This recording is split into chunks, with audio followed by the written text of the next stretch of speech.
কি অবস্থা সবার, কেমন আছেন? কে কোথা থেকে আমার ব্লগকে দেখছেন কমেন্ট বক্সে জানাকে। কিছু রান্না করা হয়নি, ভর্তা আর ভাত দিয়ে খেয়েছি। তাই ভাবলাম একটা ঝাল ঝাল করে লইকা শুটকি মাছ। আমি সব উপকরণগুলো দেখিয়ে নিলাম।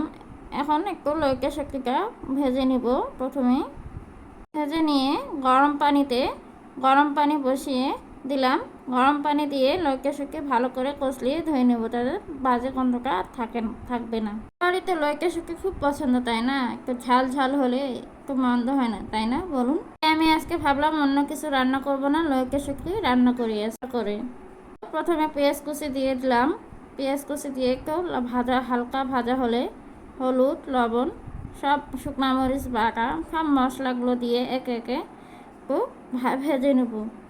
এভাবে কিছুক্ষণ কষিয়ে নিয়ে আবার ভাই কক্সবাজারে গিয়েছিল, অনেকগুলো শুটকি মাছ আনছিল, তাই সবাইকে দিয়ে রেখে আমরা একটু রেখেছিলাম, আমরাও রান্না করে খাবো। আর মাঝখানে খাওয়া হয়েছিল, ভিডিও করা হয়নি, তাই আজকে রান্না করব দেখে ভিডিও করলাম, আপনাদের সাথে একটু শেয়ারও করলাম। আমি লইকা শুটকিটা আলু পটল দিয়ে রান্না করব।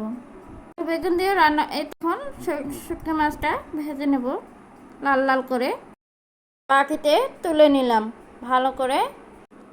এভাবে তুলে নিয়ে আবারও পেঁয়াজ, রসুন, মরিচ একটু দিয়ে আলুগুলো সিদ্ধ করা ছিল আগেই,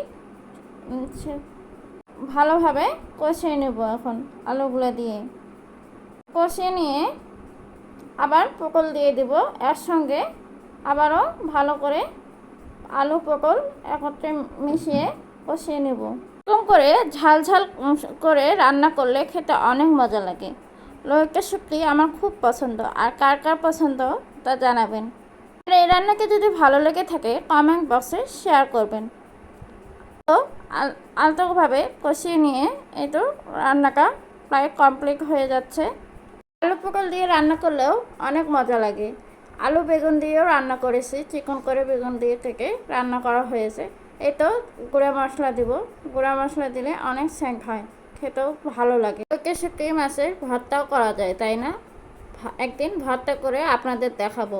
ভর্তাটা খেতে খুব মজা, কিন্তু ট্রাই করা হয়নি বাসায়। এতে দেখি আমি মজার মজার ভর্তা করে দেখেই লোভ লাগে, তাই না? আমি রেসিপিটা দেখালেই এখন অন্য কেউ বলবো আপু লোভ লাগালেন। ভাই, এতে আমার কিন্তু দোষ নাই।